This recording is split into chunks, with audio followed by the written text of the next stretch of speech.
5G कैसे आपकी ज़िंदगी बदलेगा, और प्रधानमंत्री जो इस वक्त ये देख रहे हैं, जियो के बूथ पर इस वक्त प्रधानमंत्री हैं, स्टॉल पर प्रधानमंत्री मौजूद हैं, जियो एक बड़ा प्लेयर है, किस तरीके से आने वाले वक्त में इसका मतलब होने जा रहा है, सिर्फ आपके घर के लिहाज से नहीं, अर्थव्यवस्था के लिहाज से, उद्योग जगत के लिहाज से, रोजगार के लिहाज से, हेल्थ सेक्टर के लिहाज से, ये हम समझने की कोशिश करेंगे। हमारे साथ बहुत ही खास मेहमान जुड़ चुके हैं, वरिष्ठ पत्रकार मनोज गैरोला जी जुड़ चुके हैं, आप एडिटर इन चीफ हैं न्यूज़ नेशन नेटवर्क के। बहुत बहुत स्वागत है मनोज सर आपका। सर, ये तस्वीरें तो बहुत कुछ कह ही रही हैं, और क्यों हम ऐसा कह रहे हैं कि आज का दिन सूचना क्रांति के लिहाज से ऐतिहासिक है? जी हाँ, देखिए ये एक बहुत ही हिस्टोरिक डे है। अगर हम 5G की बात करें तो हमें देखना होगा कि 5G और 4G में अंतर क्या है। 5G और 4G में दो मुख्य अंतर होते हैं। पहला स्पीड का, तो ये तो और जनरली जो मेन एक्साइटमेंट है, जो टेलीकॉम फ्रेटर्निटी है, टेलीकॉम के जो लोग हैं या फिर जो टेक्नोलॉजी को समझते हैं, उसमें स्पीड से कहीं ज़्यादा जो एक्साइटमेंट है वो इस बात को लेके है कि रिस्पांस टाइम 5G में बहुत कम होता है। सर, रिस्पांस टाइम का मतलब क्या होगा? रिस्पांस टाइम का मतलब ये हुआ कि अगर आपने कोई एक्शन किया और इमीडिएट उसका रिएक्शन होगा, तो इसका मैं एक आम आदमी के भाषा में मैं आपको समझाऊं कि कुछ ऑपरेशंस होते हैं जो बहुत ही सेंसिटिव होते हैं। फॉर एग्जांपल, एक डॉक्टर दिल्ली में बैठा है और दिल्ली में बैठकर रिमोट में कहीं उसको सर्जरी करनी है, तो उसको डिसीज़न जो लेने पड़ेंगे वो मिली सेकेंड्स में लेने पड़ेंगे। तो अभी जो लेटेंसी जिसको हम कहते हैं या जिसको रिस्पांस टाइम कहते हैं, 4G में वो रिस्पांस टाइम 40 से 50 mg के करीब होता है। ये चीज़ थ्योरेटिकल है। जब हम प्रैक्टिकल लेवल पे आते हैं तो रिस्पांस टाइम इससे कहीं ज़्यादा होता है। 100 mg से इससे 100 मिली सेकेंड से ऊपर का रिस्पांस टाइम होता है। तो ऐसे में डॉक्टर जब तक कमांड देगा तब तक दूर में रोबोट बैठा हुआ सर्जरी करेगा, उसमें काफ़ी डिले हो जाएगा और पेशेंट के बचने की संभावनाएं कम रहेंगी। लेकिन अगर रिस्पांस टाइम बहुत कम है तो ये सर्जरी फिर सक्सेसफुल होगी। क्या सर, इसको हम आम जिंदगी के लिहाज से अगर मैं आपसे समझूं, क्योंकि आपने टेलीकम्युनिकेशन को लंबे वक्त तक कवर भी किया है, सोशल मीडिया पर जो मैसेज मैंने आपको भेजा, वो मैसेज जो आपको डिलीवर हो रहा है, उसके बीच का जो गैप है वो भी लेटेंसी माना जाता है, वो भी बफरिंग माना जाता है, क्या उसमें भी तेजी आएगी? हाँ, लेकिन अनुराग, इसका जो मेन काम है, इसका मेन काम जो हाईटेक ऑपरेशंस के लिए है। जैसे रोबोट्स का आपने सुना होगा कि रोबोट्स का इस्तेमाल हर जगह हो रहा है आजकल, लेकिन रोबोट्स का सही मायने में इस्तेमाल तब होगा जबकि 5G आ जाएगा। या फिर हम ऑटोमेशन की बात करते हैं मैन्युफैक्चरिंग में, उसका सही इस्तेमाल तब होगा जबकि 5G आएगा। या फिर हम ड्राइवरलेस कार की बात करते हैं कि ऐसी कारें चलेंगी जिसमें कि ड्राइवर नहीं होंगे, क्योंकि इन सब चीज़ों में रिस्पांस टाइम बहुत कम चाहिए होता है। इन सब चीज़ों में डिसीज़न आपका 1 मिलीसेकंड 2 मिलीसेकंड में होगा, तभी जो ड्राइवरलेस कार है उसका एक्सीडेंट नहीं होगा। मतलब आने वाले वक्त में हमारे देश में ऐसी कारें चल सकती हैं जिसमें ड्राइवर नहीं होगा। हाँ, हमने गूगल मैप से लोकेशन अपनी सेट कर दी और फिर हम वहां पहुंच जाएंगे। सर, ये होने जा रहा है? बिल्कुल ठीक। अमेरिका में ये एक्सपेरिमेंट चल रहे हैं। अमेरिका में भी 5G अभी नया है, पूरे संसार में नया है। चाइना को छोड़ के, जहाँ की 40 करोड़ सब्सक्राइबर हैं, ये अभी बहुत ज़्यादा 5G नहीं है। और 5G के कारण अब बाकी ये जो एक्टिविटीज़ हैं वो सारी की सारी डेवलप हो रही हैं। ये जो तमाम टेलीकॉम सेक्टर के दिग्गज हैं सर, वो उनके साथ इस वक्त प्रधानमंत्री नजर आ रहे हैं। हाँ, मुकेश अंबानी नजर आ रहे हैं साथ में। ये जो टेलीकॉम सेक्टर है उसमें 5G कैसे बूम ला सकता है? देखिए, ऐसा है कि ये जो विजुअल्स हमारे टीवी में हैं ये बहुत ही इंटरेस्टिंग हैं। तो अभी हमारे देश में 3 बड़े ऑपरेटर हैं। पहला जियो, रिलायंस जियो, दूसरा भारती एयरटेल और तीसरा वोडाफोन। और आज और ये जो कॉन्फ्रेंस है, इसमें तीनों के जो CEO हैं या तीनों के जो प्रमोटर्स हैं वो आज यहाँ हैं। तो अब ये तीनों में भी अगर हम देखें तो एक थोड़ा डिफरेंस है। डिफरेंस ये है कि जियो टेलीकॉम में एक पैरेलल नेटवर्क एस्टेब्लिश कर रहा है 5G के लिए सिर्फ। तो इसका मतलब ये है कि जियो का जो एक्सपीरियंस है वो बाकी टेलीकॉम ऑपरेटर के मुकाबले कहीं अच्छा होगा। अब मैं आपको डिफरेंस बताऊंगा कि जियो में, एयरटेल में जो वोडाफोन है तीसरी कंपनी, मतलब प्लान कुछ अलग तरीके के होंगे सर कंज्यूमर के लिए? नहीं, कंज्यूमर के लिए एक्सपीरियंस अलग होगा। एक्सपीरियंस अलग होगा। एक्सपीरियंस जैसे अलग आपसे होगा। लगभग एक दशक पहले सीडीएमए और जीएसएम होता था, क्या उस तरीके की चीज होगी? ऐसा नहीं होगा? नहीं, इस तरीके का नहीं है। मैं आपको एक छोटा सा एग्जांपल देता हूं कि ये कि जियो ने बोला है, रिलायंस जियो ने बोला है कि वो पूरा ही पैरेलल नेटवर्क बनाएंगे, और इसका मतलब है कि जो नेटवर्क का जो कोर है उसको भी वो अलग बनाएंगे। एक साधारण भाषा में अगर आप एक रेसिंग कार खरीद लें तो रेसिंग कार को अगर आप पुरानी सड़क में चलाएंगे तो रेसिंग कार का वो अच्छा एक्सपीरियंस नहीं होगा जो कि होना चाहिए। लेकिन अगर कोई बोले कि नहीं, मैंने रेसिंग कार तो खरीदी है लेकिन रेसिंग कार जिन सड़कों में चल सके वो वाली सड़क भी मैं बनाऊंगा, तो रेसिंग कार का सही मायने में अच्छा एक्सपीरियंस कंज्यूमर को मिलेगा। सर क्या तो इसका जियो मतलब के केस में, तो जियो के केस में क्योंकि वो कोर भी पूरा एक सेपरेट डेवलप कर रहे हैं, डेडिकेटेड डेवलप कर रहे हैं, और इसके लिए उन्होंने 2 लाख करोड़ का 2 लाख करोड़ के इन्वेस्टमेंट का अनाउंसमेंट किया है, तो इसीलिए उनका एक्सपीरियंस बाकियों के मुकाबले बिल्कुल अलग होगा। उनकी स्पीड ज़्यादा होगी, लेटेंसी उसमें कम होगी, 5G का जो सही मायने में जो एक्सपीरियंस है वो उसमें कहीं अच्छा हो। क्या इसका मतलब ये भी है सर कि जियो आने वाले वक्त में नए टावर्स लगाएगा, नए सिरे से जो उसकी केबलिंग है वो होगी, इंफ्रास्ट्रक्चर बड़े पैमाने पर तैयार होगा, और क्या ये रोजगार से भी जुड़ेगा? हाँ, बिल्कुल ठीक है आपका ये कहना बिल्कुल ठीक है, क्योंकि क्या होता है कि 3G में जो टावर होते हैं वो टावर आपस में कंपैरेटिवली नज़दीक होते हैं, तो ऐसे में अच्छी सर्विस देने के लिए जियो कई सारे टावर लगाएगा, और मेरे ख्याल से तो टावर जो एयरटेल हैं उनके भी काफ़ी ज़्यादा लगेंगे। तो और इससे आप देखिएगा कि एक डेडिकेटेड जब नेटवर्क बनेगा जियो का, और साथ साथ एयरटेल भी अपना इंफ्रास्ट्रक्चर में काफ़ी ज़्यादा पैसा खर्च करेगा, तो इससे काफ़ी लोगों को एम्प्लॉयमेंट मिलेगा। काफ़ी सारी कंपनियां जो टावर लगाने का काम करती हैं या फिर फाइबर डालने का काम करती हैं, BTS बनाने का काम करती हैं, उन सबको उन सारी की सारी कंपनी को बिजनेस मिलेंगे जो कि पिछले 2-3 साल से करीब बंद थे। ये भी कहा जा रहा है सर कि जो 5G का इंफ्रास्ट्रक्चर डेवलप किया जाएगा ये मेक इन इंडिया टेक्नोलॉजी के आधार पर भी होगा। क्या हम इसके लिए तैयार हो चुके हैं, हो रहे हैं? देखिए, रिलायंस ने तो अनाउंस किया है कि उनका जो भी टेक्नोलॉजी है सारी की सारी इंडिजीनियसली डेवलप्ड है। रिलायंस ने एक कंपनी एक्वायर करी थी जो कंपनी की जिसने कि 5G में काफ़ी ज़्यादा काम किया था। तो रिलायंस का तो काफ़ी बड़ा जो हिस्सा है टेक्नोलॉजी का वो हमारे देश में ही बना है और हमारे लोगों ने उसको बनाया है। इसी तरीके से जो एयरटेल है, एयरटेल में कंपैरेटिवली बेसिक तो उनकी टेक्नोलॉजी बाहर की है, लेकिन जहाँ तक हो सके एयरटेल ने भी मेक इन इंडिया को इनकॉर्पोरेट करने की कोशिश करी है। सर इंडस्ट्री के लिए इस 5G का क्या कुछ मतलब होने जा रहा है? क्या उद्योग जगत को कुछ बड़ा फायदा होगा इससे? लोग कह रहे हैं कि देखिए अब तो आर्टिफिशियल इंटेलिजेंस का दौर है, रोबोट का आपने जिक्र किया, सेंसर का आपने जिक्र किया, मैन्युफैक्चरिंग में एक बूम आ सकता है 5G के जरिए। आपको लगता है सर?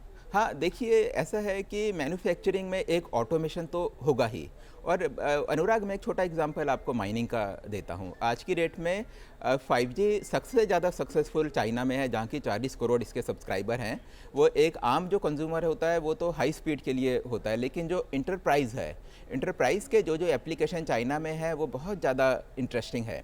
अगर हम माइनिंग की बात करें तो आपने देखा होगा कि कई जगह माइनिंग काफ़ी ज़्यादा खतरनाक होती है। आपको ध्यान होगा कि मेघालय में कोल माइनिंग करते हुए काफ़ी ज़्यादा मजदूरों की डेथ हो गई थी, क्योंकि ये बहुत ही खतरनाक स्थिति में करते हैं।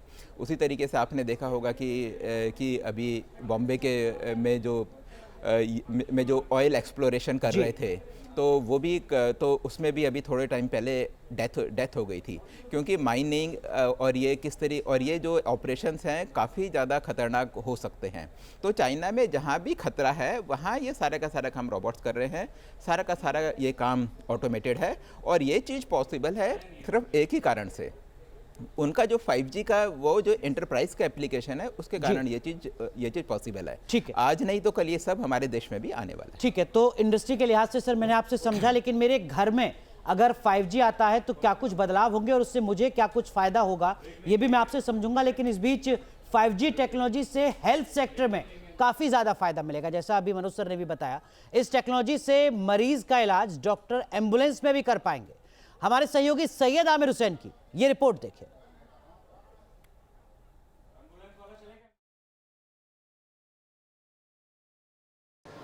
5G को लेकर के तैयारियां पूरी हो चुकी हैं, इकोसिस्टम तैयार है और अब इंतजार है 5G का आम आदमी तक पहुंचने के लिए। सबसे पहले इसकी शुरुआत 2 शहरों में होगी, जिस तरह से मैंने पहले आपको बताया, लेकिन किस तरह से लोगों को फायदा होगा 5G का। अब आप मेरे सामने देखिए, ये है एम्बुलेंस।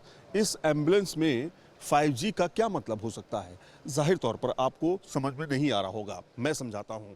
दरअसल आज के समय में 5G का इस्तेमाल हेल्थ सेक्टर के लिए काफ़ी ज़्यादा महत्वपूर्ण माना जा रहा है, और महत्वपूर्ण इसलिए कि डॉक्टर की व्यस्तता और पेशेंट की गंभीरता को देखते हुए 5G का इस्तेमाल जो है वो अब इस तरह के एम्बुलेंस में भी किया जाएगा। यानी एम्बुलेंस में ही सारा ट्रीटमेंट होगा और रोबोट से ट्रीटमेंट किया जाएगा, यानी इसके अंदर मशीन्स जो हैं उनको इनबिल्ट किया जाएगा।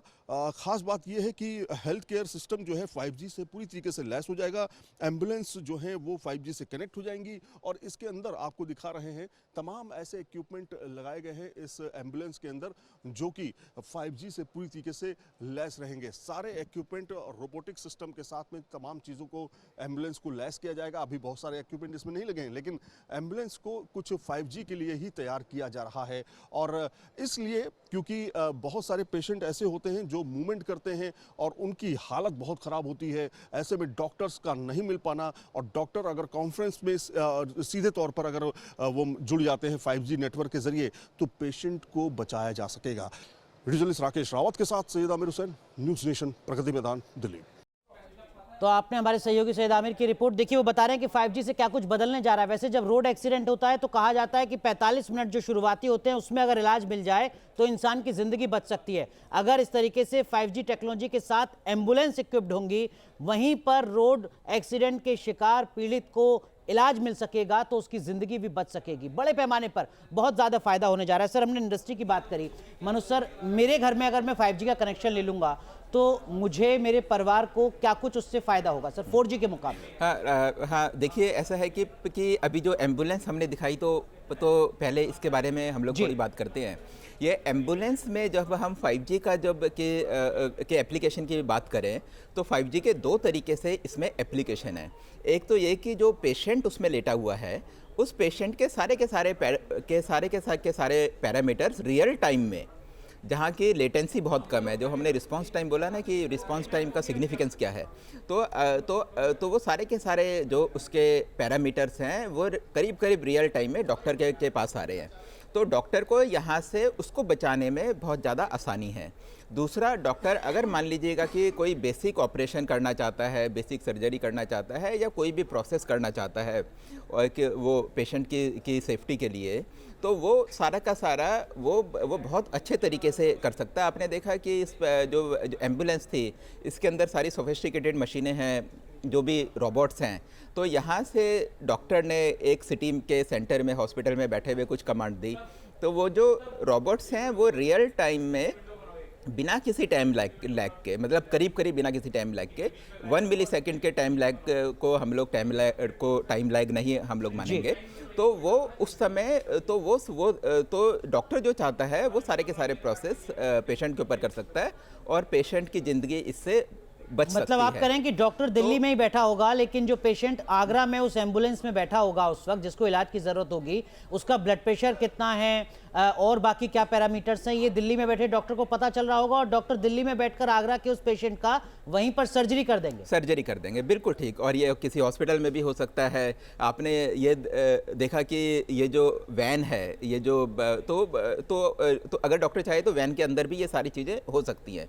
तो यही बेसिकली 5G का सिग्निफिकेंस है, यही वो क्रांति है, सूचना क्रांति, जिसकी हम लोग बात कर रहे हैं। अभी इसके ऑपरेशंस बहुत ज़्यादा नहीं है, अभी ये एप्लीकेशंस इसके बहुत ज़्यादा नहीं है, लेकिन धीरे धीरे ये एप्लीकेशंस डेवलप हो रहे हैं। सर, अगर ये धीरे धीरे होता है मनोज सर, तो ये अपने आप में हेल्थ सेक्टर के लिए, भारत जैसे देश में जहां हेल्थ इंफ्रास्ट्रक्चर को लेकर बड़े सवाल खड़े होते हैं, गाँव में आज भी बेसिक इलाज नहीं मिल पाता है, उस लिहाज से तो बड़ी क्रांति होगी आने वाले वक्त में। बहुत बड़ी क्रांति है, और ख़ास तौर से डेवलपिंग कंट्रीज़ हैं जैसे, या जो इमर्जिंग इकोनॉमीज़ है जैसे कि हमारा देश है। और दूसरा क्या रहता है कि संसार के वो सारे देश, अगर हम अपने देश की ही बात करें तो रिसोर्सेज कुछ सिटीज़ तक ही लिमिटेड रहते हैं। अच्छे डॉक्टर आपको शहरों में मिल जाएंगे, लेकिन रिमोट एरिया में अच्छे डॉक्टर मिल नहीं पाएंगे। अगर 5G वाकई सक्सेसफुल हो जाता है, 5G का पूरा पैन इंडिया ऑपरेशंस हमारे देश में में होता है, जो कि अगले साल तक होगा। तो ऐसे में ये सारे के सारे हेल्थ के जो एप्लीकेशन है, इससे सोसाइटी को बहुत ज़्यादा मदद मिलेगी और ये वाकई क्या आपको लगता है सर कि हेल्थ सेक्टर में 5G टेक्नोलॉजी के आधार पर जो क्रांति लाई जा सकती है, उसमें प्राइवेट सेक्टर के लिए भी कुछ संभावनाएं बचती हैं, या ये सिर्फ और सिर्फ सोशल रिस्पॉन्सिबिलिटी सरकार की होगी, सरकार ही इसमें कुछ कर पाएगी? नहीं, ये मेरे ख्याल से तो ये प्राइवेट सेक्टर, गवर्नमेंट सेक्टर, सभी के लिए ये एक अपॉर्चुनिटी होगी। पेशेंट के लिए भी ये बहुत ही अच्छी बात है, क्योंकि आज आपने देखा होगा कि हमारा सारा हेल्थ सेक्टर में सारा का सारा जो एक्सपेंशन है वो जो प्राइवेट प्लेयर्स के ही थ्रू है। बिल्कुल। तो ऐसे में मेरे ख्याल से तो ये एक बहुत ही इंटरेस्टिंग डेवलपमेंट है। सर, आपने कहा कि अगले 1 साल में 5G का एक्सपेंशन हो जाएगा। कुछ जानकार कह रहे हैं कि देखिए लंबा वक्त लग सकता है। 4G भी हमारे देश में जो एक्सपेंड हुआ है उसमें लगभग 10 साल लगे हैं। अलग अलग आंकड़े बताए जा रहे हैं।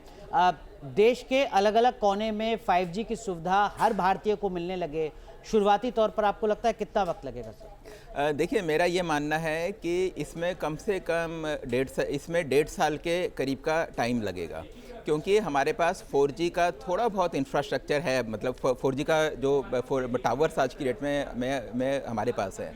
पूरा पैन इंडिया इस 5G का इंफ्रास्ट्रक्चर लगाने के लिए हमें कम से कम 4 लाख से 5 लाख के बीच टावर्स चाहिए, और इतने BTS हमें 5G के चाहिए। आज की डेट में 4G के करीब 4 लाख के करीब जो BTS हैं, जो टावर होते हैं, टावर के ऊपर जो आपने देखा होगा कि गोल गोल लगा रहता है, उसको हम लोग BTS कहते हैं। वो बेसिकली लगे हुए हैं। तो उन्हीं टावर का इस्तेमाल होके हम लोग ये 5G के BTS लगा सकते हैं। पहली चीज़ तो ये है, और दूसरा ये है, दूसरा ये है क्योंकि 5G जिस फ्रीक्वेंसी में चलता है वो फ्रीक्वेंसी 3.5 गीगाहर्ट्ज़ है। तो इस कारण टावर हमें शहरों में काफ़ी नज़दीक चाहिए होंगे। तो इस कारण हमें 1 लाख के करीब टावर की आवश्यकता और होगी। तो वो लगाने में मेरे ख्याल से 1 साल का वक्त काफ़ी है। ठीक है। सर, एक चीज़ अब से कुछ वक्त पहले तक कही जाती थी कि जो टेलीकॉम कंपनीज हैं वो स्पेक्ट्रम तो ले लेती हैं, लेकिन उसके बाद में जो उसका एक्सपेंशन होना चाहिए गांव कस्बों तक, वो नहीं कर पाती हैं। क्या आपको लगता है कि यहाँ कुछ जवाबदेही भी है उन तमाम कंपनियों की जिन्होंने स्पेक्ट्रम लिया है कि वो तय वक्त में इस स्पेक्ट्रम का 5G टेक्नोलॉजी का लोगों तक फ़ायदा पहुँचाएँ? देखिए, मेरे ख्याल से तो आज की डेट में जो कमर्शियल कंडीशंस इतनी ज़्यादा हावी हैं कि ये क्वेश्चन का कि ये एक ऑपरेटर के हित में है वो जितना जल्दी एक्सपेंड करे। अभी रिलायंस की जो AGM हुई थी, उस AGM में मुकेश अंबानी जी ने कहा था कि उन्होंने 2 लाख करोड़ रुपए रखे हैं 5G के एक्सपेंशन के लिए। तो ये आप देखिएगा कि ये इतना बड़ा बेसिकली अमाउंट है कि इसमें पूरे देश में रोल आउट आराम से हो जाएगा। दूसरी चीज़ क्या है? दूसरी चीज़ ये है कि 5G का सही मायने में जो एप्लीकेशन है, सही मायने में जो एक्सपीरियंस है, वो तभी होगा जबकि दोनों साइड 5G हो। लेट अस अज्यूम कि आप शहर में बैठे हैं, आपके पास 5G है, लेकिन आपका जो पेशेंट है, अभी हम इसी वाले एक्सपीरियंस की बात करते हैं, वो एक रिमोट में है। रिमोट में अगर 5G नहीं है तो 5G का ये जो हेल्थ वाले ऑपरेशन एप्लीकेशन की हम बात कर रहे हैं, वो एप्लीकेशन तो सक्सेसफुली नहीं हो पाएगा ना। उस एप्लीकेशन के सक्सेसफुल के लिए ये ज़रूरी है कि दोनों साइड ही 5G हो।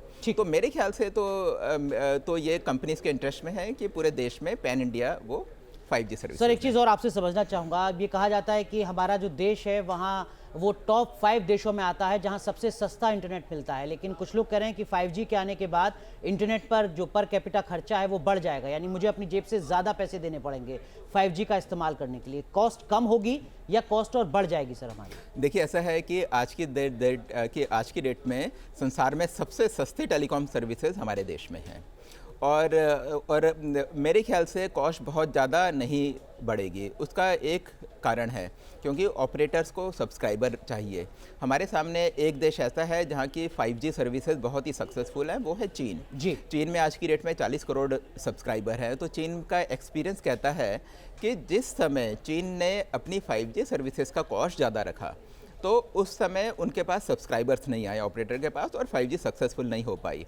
लेकिन जैसे ही उन्होंने कॉस्ट कम करा, तो उस समय उनका बहुत ही अच्छे तरीके से उनका एक्सपेंशन हुआ। आज की डेट में 40 करोड़ वहाँ सब्सक्राइबर है, उसका एक ही कारण है कि वहाँ $12 पर मंथ सर्विसेज का कॉस्ट है, जबकि 4G सर्विसेज का वहाँ का कॉस्ट $10 पर मंथ का है। तो सिर्फ 20% का ही आप देखेंगे कि 5G के आने के बाद इंक्रीज हुआ है। ठीक है। सर एक चीज़ में आप कुछ कहना हाँ, मेरा ये कहना था कि मेरे को लगता है कि शुरू में 3 महीने या 6 महीने तक ये सर्विसेज फ्री होंगी। अच्छा, ये एक फ्री बड़ी होने खबर का आप दे रहे मतलब हैं। है कि ये आप कह रहे 4G हैं के कि ये जो दिवाली 4G है का, 5G के लिए वो फ्री होगी, मतलब इस दिवाली, इस नए साल के जो मैसेजेस हैं वो हम फ्री में भेज सकेंगे। हाँ जी, हाँ, फ्री से मेरा मतलब है कि कोई एडिशनल कॉस्ट नहीं होगा। क्या होता है जनरली कि टेलीकॉम में नई सर्विसेज जब आप लॉन्च करते हैं तो उसको स्टेबलाइज होने में टाइम लगता है, और कोई भी ऑपरेटर, बड़ा ऑपरेटर ये नहीं चाहेगा कि वो सब्सक्राइबर से पैसा तो ले ले लेकिन सब्सक्राइबर को वो एक्सपीरियंस ना दे पाए जिसके लिए कि सब्सक्राइबर ने पैसा दिया। आपको ध्यान होगा कि जियो ने जिस समय 4G की सर्विस लॉन्च करी थी तो उसको 6 महीने तक अपने कस्टमर से उसको चार्ज नहीं किया था। उसका रीज़न ये था कि वो चाहते नहीं थे कि कस्टमर शुड फील चीटेड, कि साहब पैसा तो मैंने दे दिया लेकिन 4G की जो सर्विस है वो भी स्टेबलाइज नहीं हो पाई, अच्छी नहीं है। तो मेरे ख्याल से ऐसे यहाँ होने वाला है। शुरू में 3 महीने 6 महीने तक सब्सक्राइबर ऑपरेटर चार्ज नहीं करेंगे, उसके बाद जो चार्ज करेंगे वो मेरे ख्याल से एक इंक्रीमेंटल या मामूली सा ही बढ़त सर होगी। मेरे समेत कई सारे लोग हैं हमारे देश में, 112 करोड़ लोग हैं जिनके पास स्मार्टफोन हैं, जो सरकारी आंकड़ा है, और उन 112 करोड़ में ज़्यादातर लोग ऐसे ही हैं जिनके पास वो फ़ोन हैं जो 5G एनेबल्ड नहीं है। सवाल ये है कि जो मेरा ये मोबाइल फ़ोन है, क्या इसमें मैं 5G की सेवाएं ले पाऊंगा या ये फ़ोन अब बेकार हो चुका है? नहीं, देखिए ऐसा है कि जो आज हमारे पास हाई एंड फ़ोन है, तो हाई एंड फ़ोन में तो 5G इनेबल्ड है, लेकिन मैक्सिमम फ़ोन है, जैसा आपने कहा, मैक्सिमम लोगों के पास जो फ़ोन है उसमें 5G सर्विसेज नहीं चलेंगी, लेकिन सिम कार्ड हमारा एग्जिस्टिंग ही यूज़ होगा। तो ऐसा है कि तो ऐसे में जो लोगों को जिनके पास मिड सेगमेंट वाले फ़ोन हैं, उन्हें अगर 5G सर्विस चाहिए तो उनको नया फ़ोन ख़रीदना ही पड़ेगा।